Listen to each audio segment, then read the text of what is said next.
En este contexto, entonces, me gustaría compartir algunas reflexiones en torno a tres ejes.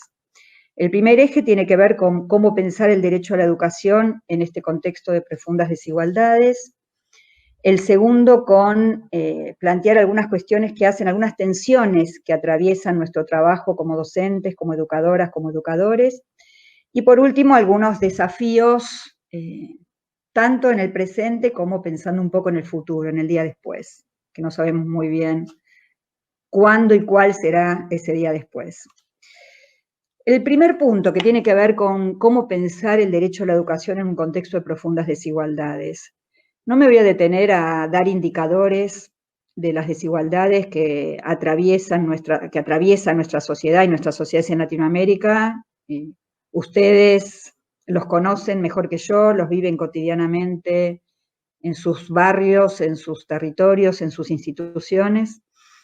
Pero lo que sí es interesante recalcar, destacar, que ya ha sido señalado en diversos espacios, es que lo que la pandemia hace no solamente es poner en evidencia estas profundas desigualdades, sino agudizarlas. Y creo que este es un punto central para pensar nuestro trabajo desde el espacio educativo.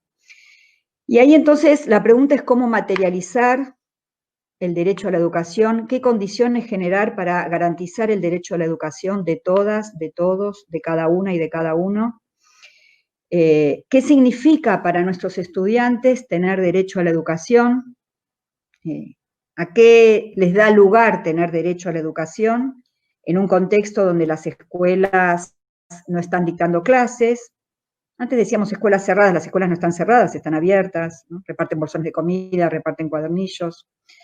Pero un contexto donde las clases no están suspendidas prácticamente en todo el mundo, de a poco van retomando algunos países, y entonces trabajamos a través de medios virtuales en nuestras casas, los estudiantes en sus casas, nosotros como docentes en nuestras casas, y entonces pensar cómo ese derecho a la educación de nuestros estudiantes además se articula con nuestros derechos y nuestras obligaciones como educadoras y como educadores.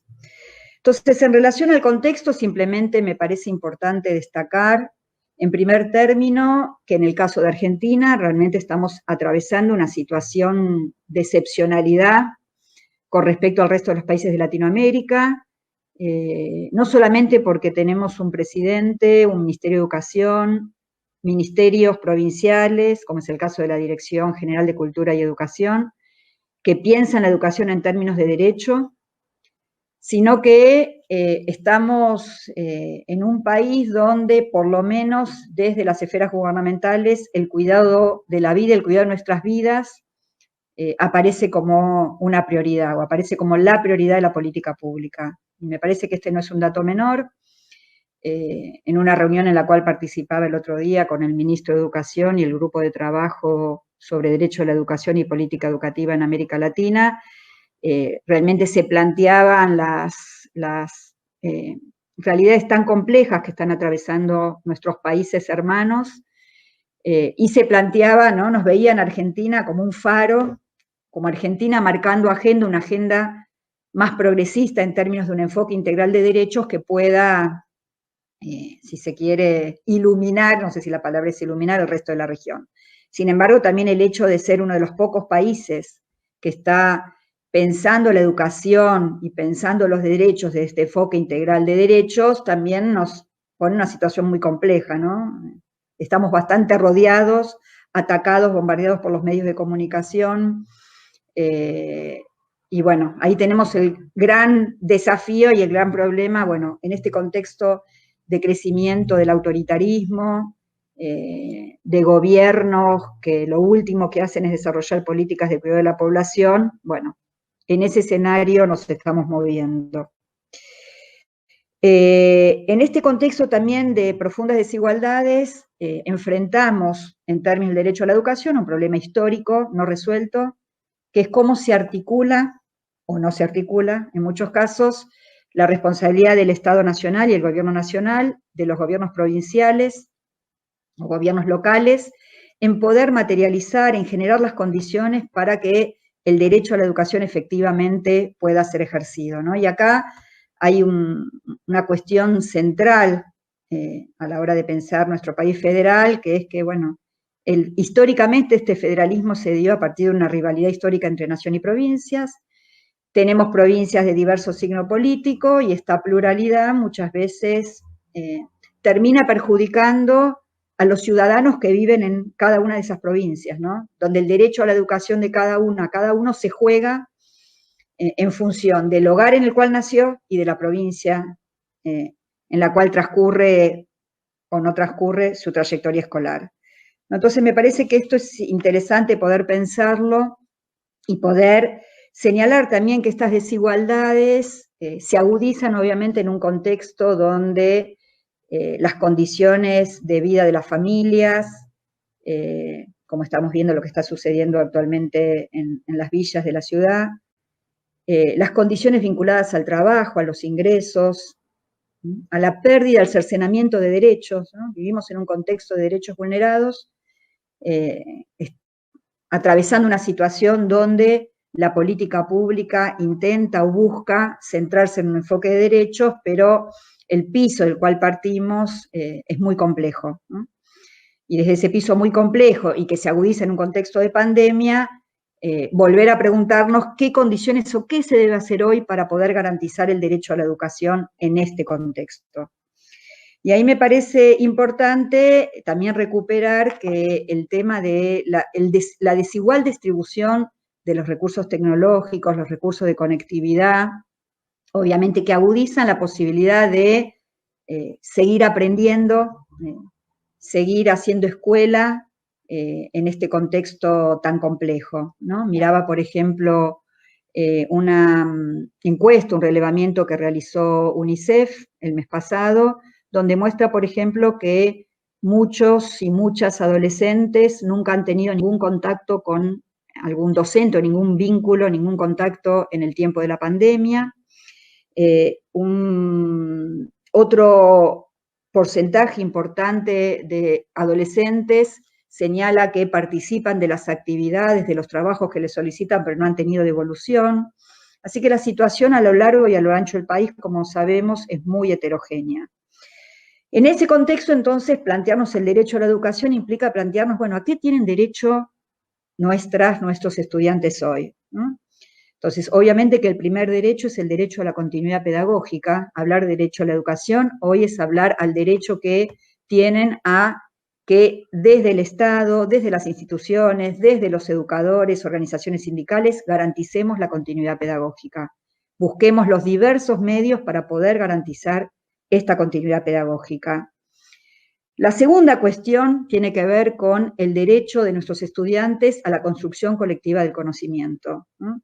Construcción colectiva del conocimiento, rescatando las especificidades que hacen a el trabajo en la escuela, en las instituciones educativas, pero también una construcción colectiva del conocimiento que nos permita pensar y pensarnos en un nuevo espacio, en un mundo que tiene que ser otro si queremos que siga siendo un mundo, ¿no? A poder pensarnos en términos de política de cuidado, de garantía de derechos, de cuidado de la naturaleza, del medio ambiente, ¿no? Y ahí podríamos hacer un largo listado en relación a lo que esto significa. También nuestras estudiantes tienen derecho a poder desarrollar sus procesos de enseñanza y aprendizaje sin las exigencias de la productividad, de la rendición de cuentas que nos demanda la actual sociedad del rendimiento, ¿no? Hay algunos trabajos de Byung-Chul Han que avanzan en este sentido, como esta sociedad del rendimiento, de la productividad, de la felicidad permanente, del emprendedurismo y demás, se agudizan además en estos contextos y entonces vemos las demandas de acreditación, las demandas de rendición de cuentas asociados a la continuidad pedagógica de la coyuntura actual. Nuestros estudiantes tienen derecho a poder desarrollar los procesos que están desarrollando sin esas exigencias de rendimiento, de productividad, que habría que repensarlas para el conjunto de las situaciones que antes llamamos de normalidad, que podríamos ponerlas entre comillas o ponerlas entre signos de interrogación, pero que sobre todo en este contexto creo que es un punto central a discutir, a defender, y por eso ya tanto la Nación como muchas jurisdicciones están discutiendo y se está planteando cómo pensar los mecanismos de evaluación. Yo no sé inclusive si habría de evaluación. ¿Qué mecanismos, qué indicadores tenemos para saber qué está sucediendo con nuestros estudiantes hoy? ¿Qué cosas están pudiendo aprender? ¿Qué experiencias están transitando? ¿Qué les está pasando? ¿Y qué está pasando en ese vínculo pedagógico que podemos construir en este contexto tan complejo? Obviamente que un derecho central en este contexto, el derecho a la educación, también se juega, como dijimos antes, en el derecho a contar con condiciones tecnológicas, contar con computadoras, con conectividad, con programas educativos que no estén condicionados tanto por los fines de lucro de las empresas de tecnología y servicios, y también contenidos que no estén orientados por estas empresas que defienden los valores de mercado. Valores de mercado que lo que buscan es legitimar la desigualdad, buscan legitimar la apropiación desigual de lo que la sociedad produce. El derecho a la educación de nuestros estudiantes también se vincula con el derecho a la escuela, ¿no? El derecho a hacer escuela. Ese derecho a la escuela que ya sabemos que no todos podían ejercer, ¿no? Antes hablábamos de los desescolarizados y qué estrategias se podían desarrollar para ir a buscar a esos estudiantes desescolarizados, a sus casas, etcétera.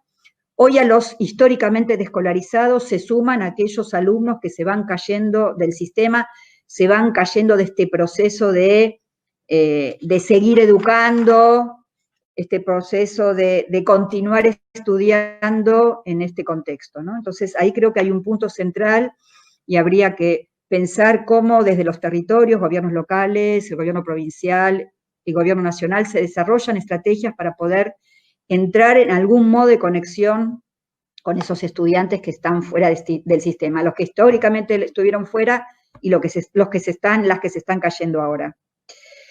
Por otro lado, el derecho a la educación de nuestros estudiantes también se vincula con el derecho a recibir una formación integral, pero integral en el sentido de una perspectiva integral de derechos, una perspectiva que incluya obviamente la perspectiva de género, el derecho a la educación sexual integral, las políticas de cuidado, las políticas de salud, el cuidado de la vida, el cuidado del medio ambiente, y creo que este es un tema central a trabajar no solamente durante el periodo de la pandemia, sino de ahora en adelante, ¿no? Pensar qué conocimientos circulan, se construyen en nuestras instituciones educativas y qué conocimientos circulan y se construyen ahora en este espacio de clases no presenciales, de acompañamiento pedagógico. Y esto se vincula entonces además con otra cuestión central que tiene que ver con el derecho a las familias, ¿no? A las familias a, por un lado, poder ¿cómo podríamos señalarlo? Poder también sentir que no están exigidas en términos del acompañamiento que la escuela le demanda. Los educadores tenemos determinados conocimientos, saberes específicos que las familias no tienen, y estas demandas, exigencias permanentes sobre las familias pueden contribuir a establecer un vínculo, un nuevo vínculo entre las familias y los docentes, o pueden contribuir a agudizar, digamos, a acrecentar la distancia en ese vínculo, ¿no? Entonces, no hay que olvidarnos, y ahora voy a hablar del tema de los docentes, ¿no? Siendo parte de esas familias, pero es importante tener en cuenta que hablando con familias de clases medias que se sienten abrumadas por las demandas, por la cantidad de reuniones, por el acompañamiento que deben desplegar, traslademos esto a los sectores populares. Traslademos esto a las barriadas populares, traslademos esto a las familias que no tienen garantizadas las mínimas condiciones, incluido también los propios docentes. Una encuesta de SADOC releva la cantidad de docentes también del sector privado que ni siquiera tienen una computadora con la cual trabajar, ¿no? Entonces, que implica leer en los celulares y no poder leer cuando se cuenta con un celular, y no poder leer una computadora, poder comunicarnos a partir de estos medios. El segundo eje tiene que ver con, entonces, vinculado a los derechos, a nuestros derechos como trabajadoras, trabajadores de la educación, cuáles son las tensiones que atraviesan nuestro trabajo en el contexto actual, en el contexto de la pandemia, ¿no? Y cómo esta reconfiguración del trabajo docente, que ya se venía dando, obviamente por la incorporación de las tecnologías de la información y la comunicación, por la presencia creciente de las plataformas, por los procesos de privatización, va adquiriendo nuevos sentidos en la actualidad, ¿no? Primero me gustaría simplemente señalar y recordar, creo que esto lo compartimos quienes estamos en este espacio, que es nuestra obligación como educadoras y educadores, que es garantizar la continuidad pedagógica y exigir y demandar que los gobiernos nacional, provinciales, contribuyan o generen las condiciones para que esta continuidad pedagógica efectivamente pueda desplegarse. La segunda cuestión que me parece importante es recalcar que para aquellos docentes que trabajamos para garantizar la continuidad pedagógica de nuestros estudiantes en todos los niveles, recalco, para aquellas y aquellos docentes que trabajamos cotidianamente para garantizar la continuidad pedagógica de nuestros estudiantes en todos los niveles, y para hacer escuela con todas las limitaciones que el trabajo no presencial tiene, lo que estamos asistiendo es a una intensificación de nuestro trabajo. Entonces es necesario discutir las condiciones de trabajo docente. De hecho, la mesa de discusión paritaria está tomando este tema. ¿Qué pasa con las condiciones de trabajo de los docentes, de las docentes, de nosotros como educadores en este contexto, donde además en estas casas nos desempeñamos como docentes desde nuestro espacio privado, el espacio íntimo del hogar? A su vez, las y los docentes, sobre todo las docentes, vemos intensificadas las tareas de cuidado. Esas tareas de cuidado además incluye también desde el lugar de familias acompañar a nuestras hijas, hijos en lo que las escuelas le demandan, en la diversidad de demandas que llegan de las escuelas y los docentes, ¿no?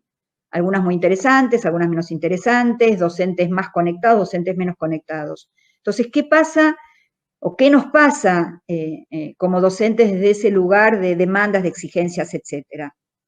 Y cómo podemos generar espacios de trabajo colectivo, algunos que se vienen generando interesantes, ¿no? Como ya decimos, algunos nunca estuvimos tan conectados en reuniones, viendo cómo hacemos. Quería traer el testimonio de Andrea Sánchez, una docente de escuelas primarias en La Matanza, que señalaba desde guiones didácticos armados entre varios docentes hasta adecuaciones para estudiantes que lo necesitan, proyectos interdisciplinarios. Así transcurren los días para quienes hoy habitamos las aulas virtuales de las escuelas primarias. Tiempo de experimentar, de probar, evaluar y volver a intentar. Tiempos distintos a los tiempos institucionales, tiempos de desafíos para nosotros como docentes, para los pibes como estudiantes, ¿no? Entonces, pero bueno, y a partir de eso Andrea señalaba, nunca tuve tantas reuniones con mis colegas para planificar en forma conjunta la escuela, los espacios institucionales de la escuela, el formato escolar de la escuela, sobre todo la escuela secundaria, no garantiza esos espacios, pero también sabemos que acá hay un punto a analizar, cómo podemos enriquecer los enfoques, el trabajo colectivo, sin contribuir a intensificar nuestra tarea, nuestro trabajo, ¿no? Y esto me parece que es un punto central. También como docentes, como educadores, tenemos derecho a la formación permanente. Y este es un punto que históricamente reclamamos, que seguimos reclamando, que los sindicatos reclaman.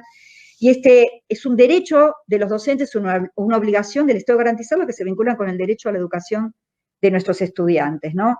Entonces me parece interesante rescatar la coyuntura actual, ¿no? Si miramos qué sucedía años atrás, en una investigación que estamos coordinando con Miguel Dualde en la CETERA, analizamos las propuestas de formación en liderazgo educativo, en educación emocional, en la llamada, porque no es la llamada, no es la real, pero un uso banalizado de las neurociencias, en la formación en emprendedurismo, y si contraponemos ese discurso, esas propuestas con las propuestas actuales, ¿no?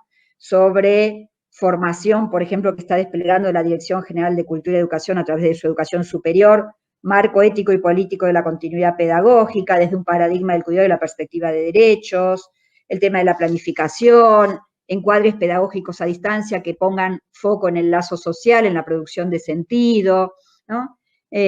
Cómo recuperar la evaluación desde una perspectiva vinculada al proceso de enseñanza-aprendizaje, como espacio de diálogo, de seguimiento. La verdad que estamos ante una oportunidad interesante para poder repensar este derecho a la formación permanente y qué contenidos, sentidos queremos darle a este derecho, ¿no? Y me parece que también desde esta perspectiva es importante poder interrogarnos como educadoras, educadores, sobre nuestro lugar en la definición de los contenidos, los sentidos que tiene que adquirir esta formación permanente, al igual que discutir los sentidos, los contenidos que definimos para nuestros espacios educativos. Por último, para ir cerrando también por una cuestión de tiempo, algunos desafíos para el presente y algunos desafíos pensando un poquito el futuro. La primera cuestión me parece obviamente que tiene que ver con lo que antes señalábamos, que es preguntarnos, repreguntarnos, repensar cuáles son las condiciones para poder garantizar la continuidad del trabajo pedagógico, recuperando la dimensión colectiva del trabajo docente, porque el riesgo que tenemos en estos contextos, si bien está cara esta posibilidad de juntarnos, reunirnos en formato virtual, también está este trabajo que se hace desde el hogar, con cada uno de los estudiantes, mediados por una tecnología que desarrolla dispositivos de control, de regulación muy complejos, que también nos generan miedos, incertidumbres, ¿no? Digo, esto mismo que está sucediendo acá, circula lo que las reuniones que establecemos a través de medios digitales, y esto nos genera temores y también desafíos. ¿Cómo repensamos el vínculo con las familias, entendiendo, decíamos antes, lo que se les puede pedir y demandar a las familias? ¿Qué están en condiciones de hacer las familias y qué nos corresponde a nosotros como educadores, educadoras, desde la especificidad que claramente tenemos, ¿no?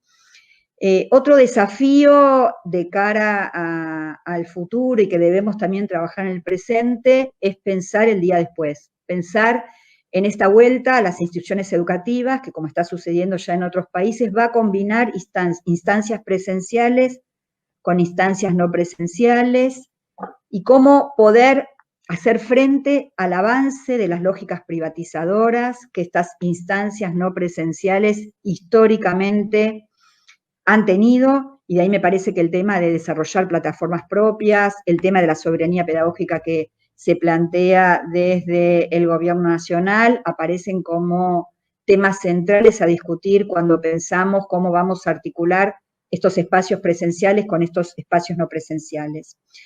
Y otra cuestión que me parece central para ir cerrando, ¿no?, incluido a temas, obviamente, las perspectivas de género, las políticas de cuidado, es poder repensar los contenidos y los saberes que trabajamos en la escuela. Los contenidos y los saberes específicos de la escuela, pero cuáles valorizamos, cuáles entran dentro de nuestros procesos de evaluación, de seguimiento, y volver a señalar que hoy pensar cómo garantizamos el cuidado de la vida, el medio ambiente, cómo garantizamos otra forma de estar y de transitar en este mundo y en las instituciones, se vuelve casi un imperativo ético y político.